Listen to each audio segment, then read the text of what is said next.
Hey, welcome back to another video, and in this video I'm going to show you everything has been added, changed and fixed in Minecraft Snapshot 22w18a. And so if you like Minecraft videos like this one, then please make sure you leave a like and subscribe to the channel for more Minecraft 1.90 videos and other Minecraft videos. And so this video is also a live stream at the same time, so that's why there's no editing in it. But we will get through all the new additions, changes and fixes of today's snapshot. And there's definitely some interesting stuff in here. So let's first go through some of the changes and then go through the new command that is in here. That is really interesting, I think.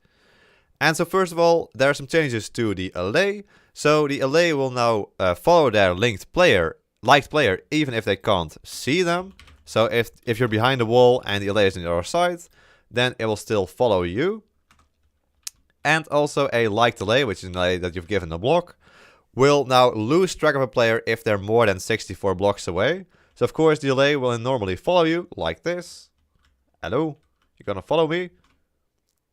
Yeah, there we go. It's gonna follow me around. But if you get 64 blocks or more away from the Allay, then it will lose track and will not come after you.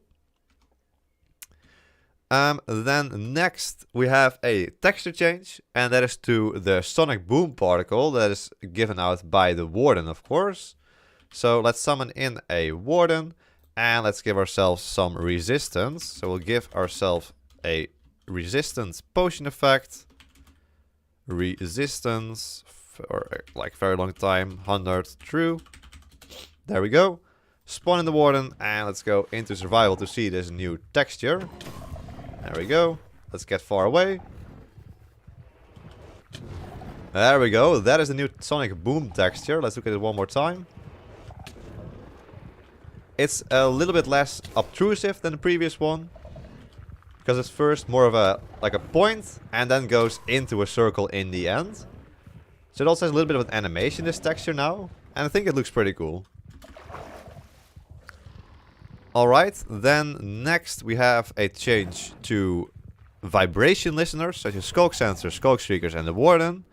They now listen to the closest vibration instead of the first vibration in the tick. Alright, so just a little technical change there.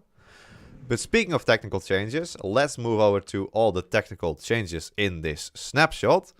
So first of all, you can now control banner patterns in the loom with tags. Let's see, servers can now define the different chat style formats for clients. And so this is more like a technical server change you can look into if you want, if you're interested in that kind of stuff. The bundled Java runtime has been upgraded. Okay, great. They removed the set goat horn sound loot table function and instead added set instrument. So this means that there might be more instruments added in the future apart from the goat horn. There is the copper horn that was added at some point in Bedrock Edition, but we won't be seeing that in 1.19 or anything like that, because they already removed it from Bedrock Edition and said they didn't really like where they were going. And then the different commands say, message, t-message and /me will now also be cryptographically signed, just like the multiplayer chat. But now let's get into the most interesting part of this update, of this snapshot, and that is the new place command. You might think, wait, we already had a place command, right? Well, no, that was the place feature command. And the place feature command has now been removed, but instead we got the place command, which is a whole lot better, because it also includes place feature. So this is the place command right here. There's three options. There's feature, jigsaw and structure. And so of course feature works exactly the same as the place feature command did previously, where I can just summon in different features like an acacia tree, for example, or let's say a clay pool with drip leaves. There we go. And so if you want to know how to exactly do this, then I have made a video on the place feature command. A link to that one will be in the top right of your screen. But now let's go over to the other two parts. So as for the jigsaw part, I'm not 100% sure what this means, but I think that some structures in the game, of course, summon in using the jigsaw blocks, like villages, for example, that generate with different kinds of houses. They use different kinds of jigsaw parts. So let's say Minecraft village. So for example, common animals, that's what you can do. And then you can also specify start or target. You can specify the maxed depth. There's lots of different things you can specify here in the position as well. There we go, and fill the generate jigsaw. Okay, I'm not 100% sure how this works. But, of course, you can, well, fiddle with this and try to make it work yourself. Yeah, you need all the other stuff here behind it as well. So, I'm not 100% sure there. But the more important thing is the third part of this place command. And that is place structure. Yes, we can now place structures in our world. Let's say I want a desert pyramid here. Well, there we go. We have a desert pyramid right here. We can go into it. Looks exactly like a desert pyramid. We can jump down. It has all the loot a desert pyramid would normally have. And of course, yeah, it also has the trap. There we go. Very nice. And so you can do this with pretty much any structure in the game. But do keep in mind there are some rules here. So for example, if I go over here and I say, yes, I want to place an ancient city right over here. Yeah, that's not going to work. That is because an ancient city is an underground structure. And so you can't place it above ground, sadly. We can do this. But we can see that it doesn't place anything here. We don't see anything.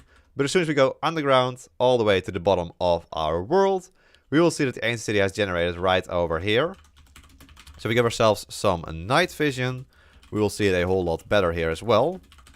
There we go. So we can see that something is wrong here because it doesn't actually generate with the air around the ancient city. So yeah, it's a bit of a, well, blocked off mess currently. Of course, the structures themselves are here fully rendered and stuff as well with the secret room here, for example. But it's actually a little bit broken because, yeah, there's supposed to be air generating in here, which is currently not happening. Also, the portal is a little bit cut up over here as well. But it's still pretty cool that you can summon these in here as well. And we can summon in, for example, some other structures as well. Like, for example, a mine shaft.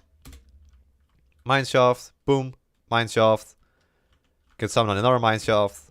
And there we go. We can just summon in whole structures in the game now. That's really, really awesome, actually. Try this here. No, it just generates it as high as possible down here in below, just below the water.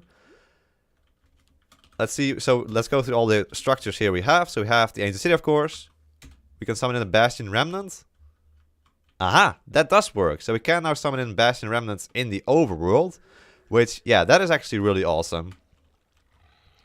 Because, of course, this makes it like easier if you want to, like, for example, practice speedrunning. You want to just have a bastion close to your spawn. You can just summon on in if you want.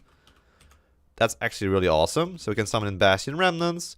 There's, of course, a buried treasure, which is just a chest. Doesn't really matter. We can summon in an end city. Okay, that's lagging the game a whole lot. There we go. We have an end city in the overworld. That is incredible.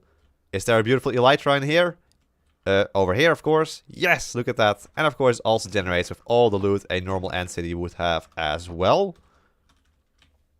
And so, yeah, if you want to check this out, of course, start playing the snapshot.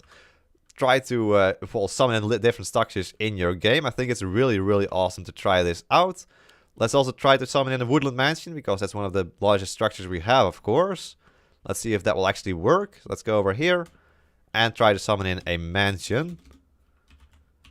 If this will crash the game, that will be the end of this video. But no, there we go. There is the woodland mansion in the overworld in a swamp. That's quite odd. And of course, this woodland mansion has lots of different secret rooms as well. Like this attic room over here. If you want to know about all the secret rooms of the Minecraft structures, I have a video made on that as well. Link to it is in the top right of your screen. Oh, there's also the desert temple here. Very, very sad. Okay. Let's do one more structure here and then move on. Let's do like a jungle pyramid. That could be pretty cool. Oh. Okay. That one failed. So no, not the Bastion Remnant, not the End City, not the Woodland Mansion, but the jungle. Okay, the jungle pyramid failed. Okay, we'll go over here then. There it is. Beautiful. Alright, so that is the place command, especially the place structure part, which I think is really, really awesome and will be really, really useful for map makers who just want those different structures near their parts of the map. Then next, there are just a whole lot of bug fixes in this snapshot as well, which you can read through yourself if you want, using the patch notes I will link in the description down below. But anyway, there we go. That is pretty much it for Minecraft Snapshot 22w18a. I hope you all enjoyed this video. If you did, then please make sure you leave a like and subscribe to the channel for more Minecraft videos like this one. I want to thank my tier 3 members, Dismicklar and March. Thank you so much for becoming tier 3 members. If you also become a member, click the blue join button below the video to check out the different tiers. There we go. I hope you all enjoyed the episode in the next one. So until then, bye bye!